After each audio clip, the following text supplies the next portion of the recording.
We shall now move to our keynote session, and unfortunately, I have to say that one of the three keynote speakers couldn't make it, and Lucia is just very sorry. The last minute changes in her schedule, she could not be here with us today, even remotely.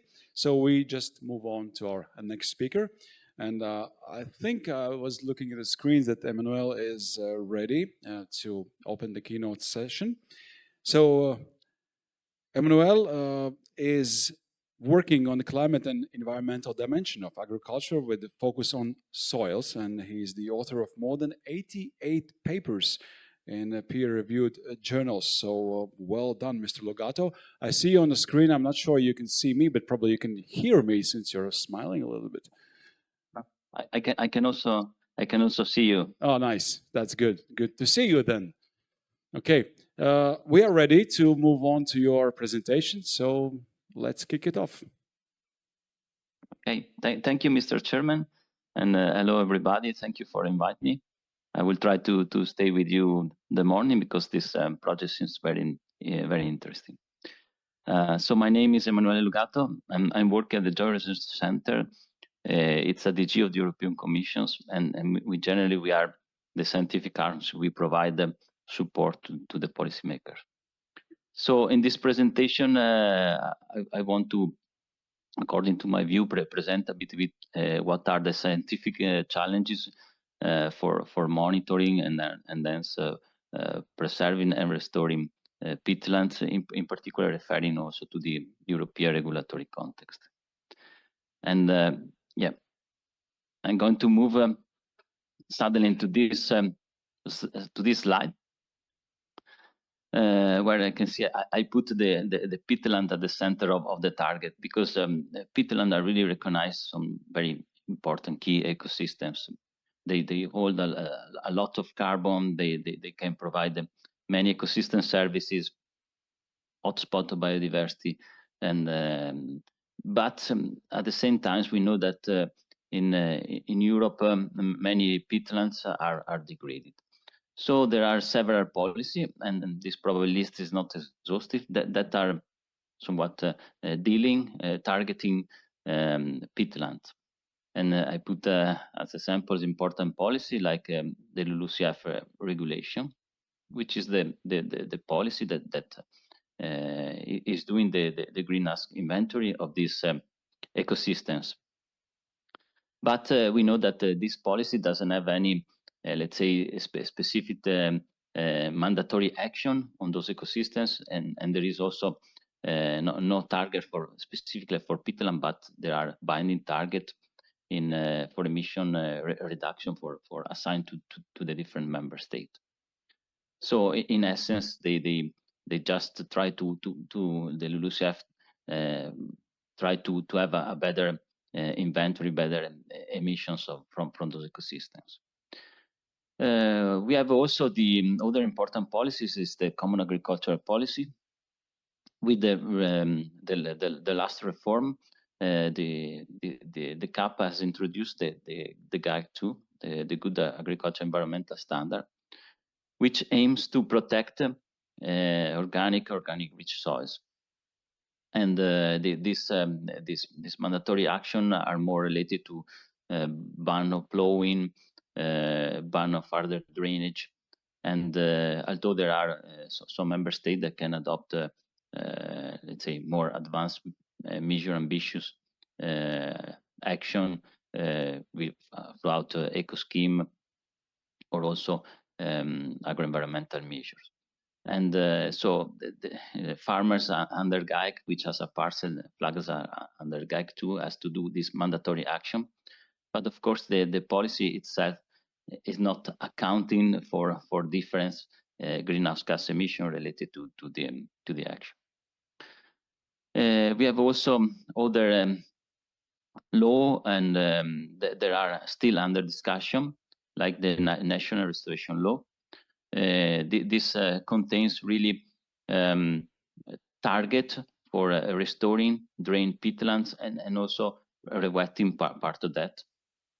But this law is still under discussion, so we will see how the final outcomes, what will be the final, let's say, agreement. And also the soil monitoring law is under discussion, and this is more about monitoring the soil, monitoring the soil organic carbon changes, and also the sustainable soil management.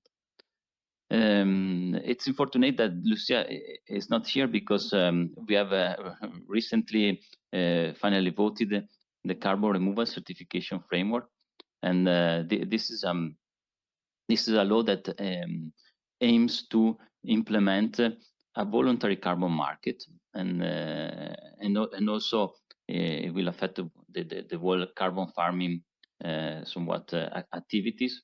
So this will include also peatlands, and a methodology is under development by some expert groups to somewhat recognize how to calculate this carbon credit that can be anyway sold in a market, and of course in this peculiar case of peatlands, also the avoid emissions or a reduction of the emission will be of course recognized, because we know that in the short term is impossible to turn a system, a peatland, towards a let's say a net sink of carbon. We will come back later on this aspect.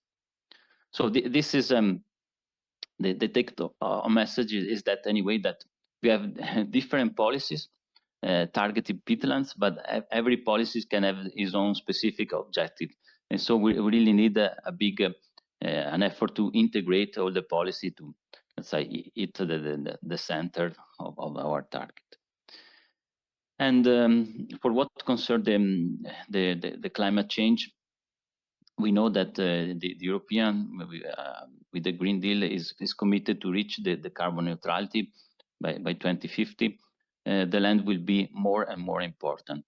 And if you look at the current situation, this is a paper done at the JRC, we see that the carbon sink in Europe, that was mainly due to forest, is decreasing. So we still have a carbon sink of about minus 300, even less, let's say 200 something megatons of CO2 equivalent. This sink is decreasing, but we also have for the LULUCF sector emissions, which are mainly related to peatland cultivation. I'll come back later on this aspect. If we look also at the mineral soils, this is a study we recently published at the JRC.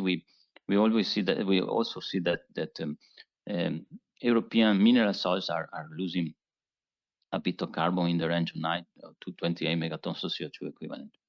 So that's complicate a bit our ambition to be neutral, especially because the land in the future will have much more weight, as all the sector will be decarbonized. Cultural area, so peatlands. This is according one of the latest, not the last, but one of the latest greenhouse gas inventory, and we see that despite the small share, peatlands emit a lot of CO2 equivalents. We are around 100 megatons, and we see that most 85% come from agricultural and croplands and grassland land uses, and in particular, okay, there's a lot of peatlands under grasslands, and emission factors are still very somewhat uncertain. And in fact, there was a study published by the Greifswald Center some years ago that recalculate the emissions starting from the national submissions, and they recalculate, and they found out that they estimate higher emissions compared to what is reported by national submissions, even higher than under 60 megatons of CO2 equivalent. And they explain the difference in terms of area correction, so and also emission factor when they use especially their own maps, and they found out that still the detection of peatlands, the area of peatlands, can account for 60% of the difference in the emissions reported. So there's still a lot of work that we have to do to improve really the monitoring, the maps and the monitoring of the ecosystems, of those ecosystems.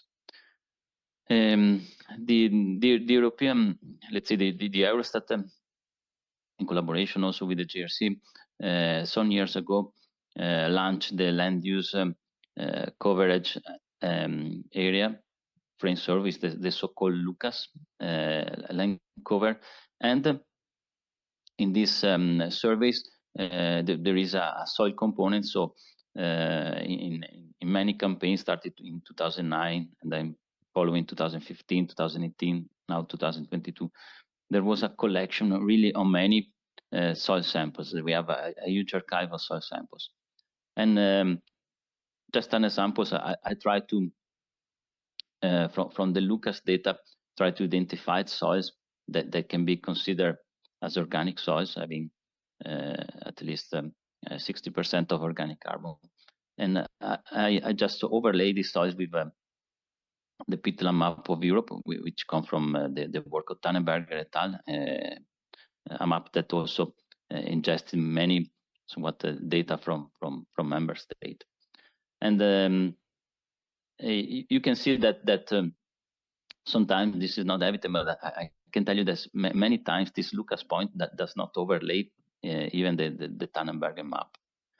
And it's anyway really difficult with this sparse point, Lucas points, to build a map of a new map of organic soils, because also the distribution is very patchy of peatlands, and even with digital soil mapping, it's very difficult to build an accurate map. They can be very good if you look at the European scales, but if you want to have a map, a fine scale map to implement policy, it's a little bit hard.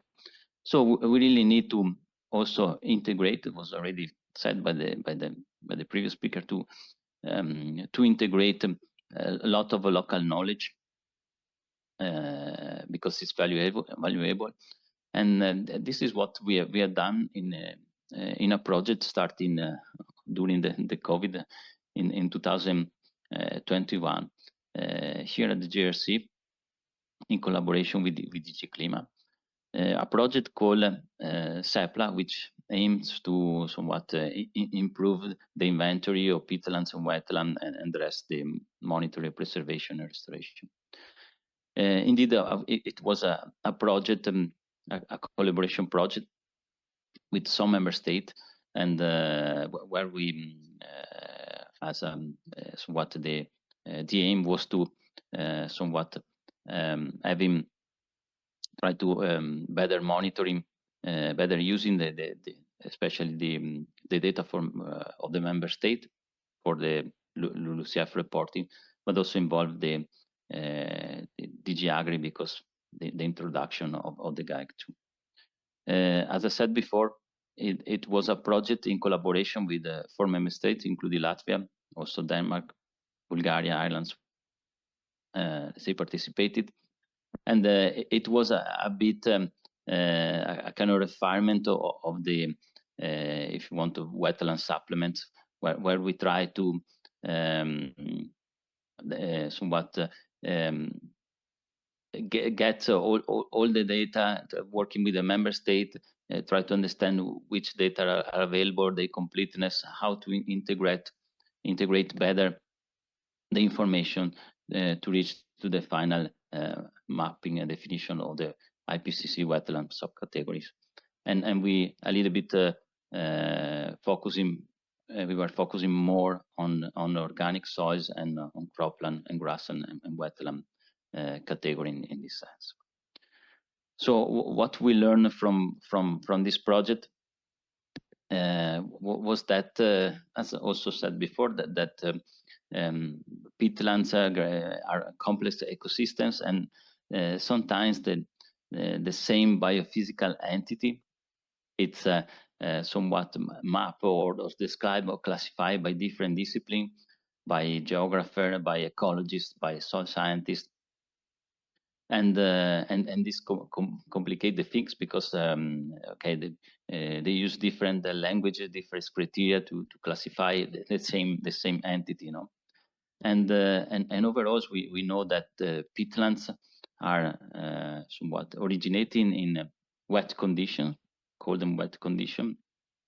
But we have many cases where in Europe peatlands are drained, and the carbon are degraded. The carbon start to decrease and can end up in an organic rich soils. So we spent a lot of times also with the member state to clarify now to what is an organic soil, because as mentioned also IPCC does not provide a clear a strict definition, but let member state to use also their own definition, and this is also important because many delineation of peatlands are based on all the somewhat cartography, in particular soil cartography, and to somewhat try to advance a bit, we work a lot on semantic, building a semantic meta models.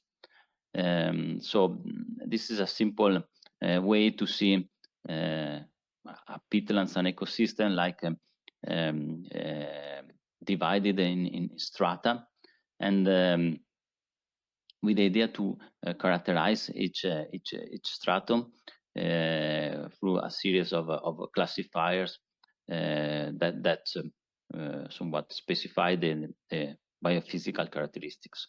So it is a very hierarchical structure classification based on LCML and the Eagle concept, which is indeed it's very simple because it's about to create this kind of passport where you have a hierarchical the different classifier and the different characteristics, and then whatever definition you have from soils, from land cover, from whatever, you try to map these characteristics both in qualitative ways, or also we could allow some quantitative data, and creating in this way a semantic passport that can somewhat get rid of the different and slightly definition or terminology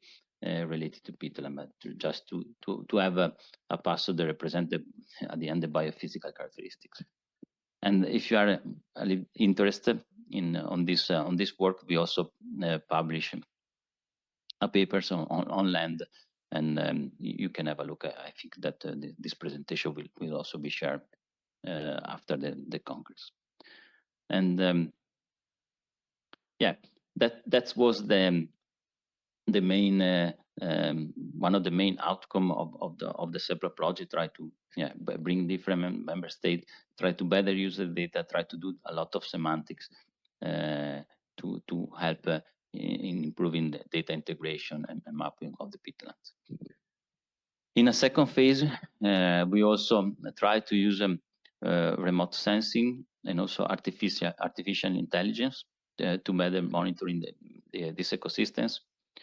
We also somewhat, let's say, had a specific question from Ireland, which was really related to the GAC 2.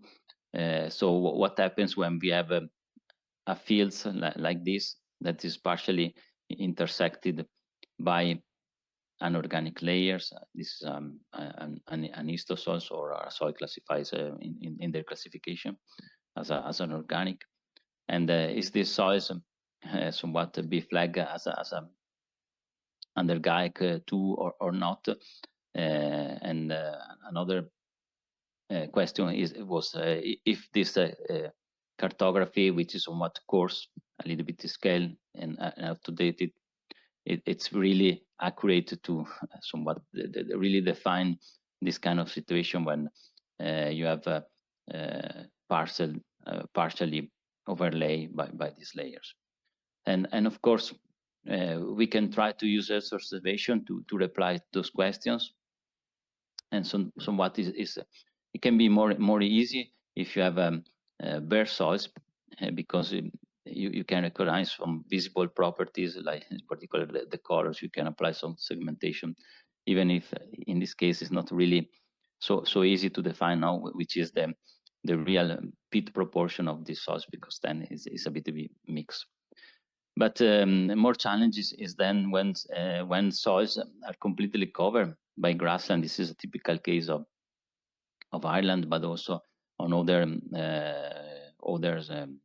situation where we have permanent grassland on top of peatlands, and it's really difficult to distinguish if a soil is a mineral soil or is a pit. So we started to look to test different machine learning and try to look at if there is some response to the vegetation. So using Sentinel, using some Copernicus product like the vegetation productivity phenology indexes, using the land surface temperature and so on. This is a little bit of work in progress, because okay, we try to do a very virtual dense sampling in the parcel covered by grassland, like in this case, and for each points we extracted data on the so each point was classified as organic or mineral, depending if overlay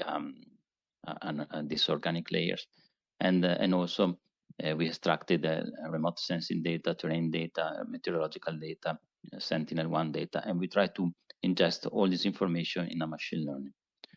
This is work in progress, but we see some promising results, and we hope that in the future we can also be able to release at least the tools in a notebook, Jupyter notebook, in a way that can be used by others after, of course, I've been testing further and publish. I just want to, I'm going to the conclusion, just talking again about the emission and the action to reduce this greenhouse gas emission, because we know there is a lot of now consolidated literature that found some function relating the groundwater levels, the water tables to the net emissions, to the CO2 emissions, and we see that even reducing somewhat a bit the even 10 centimeters of reduction on the water table can help in reducing the CO2 emissions, but also to improving the overall greenhouse gas budget, even if we consider the other greenhouse gases and N2O and methane. And apparently, it seems that the best solution would be to have a water table very close to the surface in the range of 20 centimeter or lower. This, of course, imply that we are changing the way we do, for instance, agriculture in these ecosystems. So because we cannot more cultivate, let's say, the uplands, croplands, but we have to move toward the wet meadow or other kind of paludiculture. So for this, of course, we need incentive that can be provided by EcoScheme, by the CAP. We need also probably a market for this product, because they can be used as in general bio-based material to do many things. And also the carbon removal certification can certainly help, because if you started to reduce emission, I don't know, from of about 20 or even more tons per CO2 equivalent per year, and you have a price of the markets, or the carbon of carbon in the markets of about 100 let's say euro per tons of CO2 equivalents, you can understand that you can start to earn quite significant amount of money if you really do some good actions, some rewetting. But we have to see how this market will be developed with the new carbon removal framework.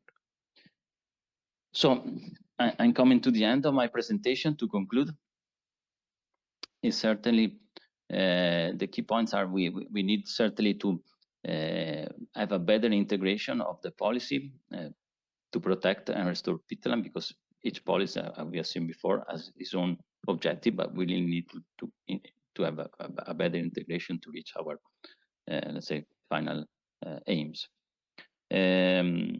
We can improve still further the mapping and the monitoring of this ecosystem, in particular the one that are degraded.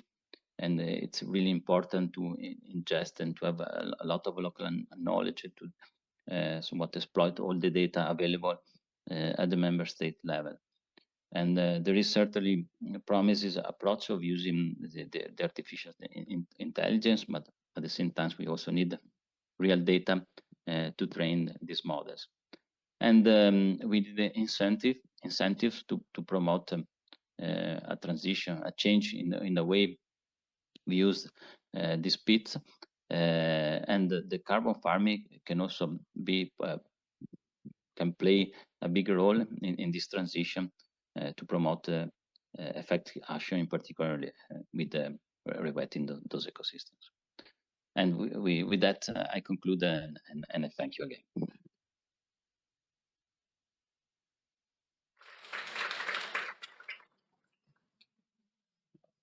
Thank you for that. I'm not sure you could hear that, but you had applauding people in the room, so that's good. We also have several questions that came in through Slido, so let's use the opportunity to ask those. Right, so regarding CRCF and peatlands, what would be the best way to define for fair baseline of peatlands to which the positive changes in greenhouse gases emissions could be compared? Yeah, that's a very important question. I can only say that for now there is a focus group who is working on that. Not is already decided yet, so we are working on the methodology. If you look at the my personal opinion, it's somewhat that should be a combination of water table levels, current water table levels, and peatland characteristics. According to the scientific literature, may already define a good baseline. Although the law foreseen a standardized baseline, which means that somewhat the performance we compare with the emissions removal in similar circumstances. So the baseline will not be, according to the law, somewhat too much site specific on that side, but will be a baseline that represented the average condition of similar in similar circumstances. But in principle, this will be related by the water table and the kind of peatlands and probably the land cover on it. But it's not yet really defined. Okay, thank you. Here's a statement. One of the critical elements of organic soil data gathering and policy planning could be the appropriate and harmonized definitions. So, how would you comment on this statement, and would you place it among current scientific challenges? Yeah, that's really the case, because we spent a lot of time to do this semantic analysis to create this semantic passport, to get rid of the definition, get something that can be comparable between different member states, different definition, moving across, let's say, the specific sectorial the definition. And I don't know, as far as I know, especially for the GAIC 2 member states are investing to do new cartography. But the problem is that most of the peatland delineation rely from existing data set. So it will be now a very big effort to redo a new soil sampling, probably. So they will stick to the same to the same type of definition. But yeah, that's a little bit very complicated now to harmonize to the same to say, okay, now we define the pit line in the same way. Can be a possibility, but require a really task force to create this harmonization. So it could be even a solution. Maybe some project can work on that and see how much effort and pro and cons will be related to this way, to this choice. Okay, we have actually more and more questions coming in, so our audience is quite active. Thank you for that. And actually, I saw some people actually taking notes while you were presenting, so which is rarely nowadays a thing I see in conferences. Another question. So, do you only use DEM for ML wetland mapping, or do you also use indices derived from DEM? Sorry for this, but I read as it is. I hope you get it. Oh, I have to check it. We use slope and then actually I have to look, because this is something that my colleagues are working on. So Right. I can give you back the Let's move to the next one. Carbon farming is mainly used for mineral soils. How can you farm carbon by revetting organic soils?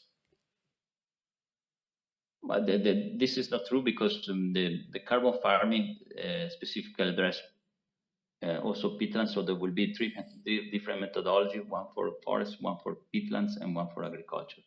And as I said before, for peatland also, the reduction of emission will be recognized, because we know that it's impossible to turn the peatlands to be a net ecosystems and a net sink of carbon. This will probably require century or millennia. But if we can, since they emit a lot, if we can reduce the emissions, this will also be recognized and be credited. All right, and one last one. Would you consider no change in management practices for arable land as a proper implementation of common agricultural policy, good agricultural and environmental conditions too? No management? Yeah. What does it mean? Okay, so this is my personal opinion, of course. It's really depends on the ambition that and the aims the member state has. So if you want to reduce emission, we have to re-wet in a certain extent, because the different managements can be tillage or not tillage in peatlands doesn't have the same effect on so what they're wetting if you really want to reduce emission or to restore this ecosystem. And so in general, already, let's say, the fact that you avoid the further drainage, and it's a positive thing. We know that grasslands emit a little bit less than croplands when are under peatland, when they are cultivated under organic soil. So it's a step forward. But if you want to really have an impact, in particular on emission or also restoring this kind of ecosystem, we really need to re-wet. Okay, I promised that this was the last one, but here's another last one. When revetting is mentioned as an effective mitigation measure, which areas are considered? Is it current land use? Is it management? Yeah, that's I guess what I reported are really data coming from different reality, different experiment or different situation where they measure really they really measure now the change of greenhouse gas emission or rewetting. I know that rewetting is what should be a choice that should involve the landscape and what, because you cannot rewet one single field probably. No, you need to really have a kind of agreement between a certain area to modify the hydrological setup of that area. So of course it's again more a political choice now. All right, Emanuele, thank you so much for joining us today. Hope you will have a great day ahead, and welcome to Latvia at one point of your life, I hope. Thank you. Cheers.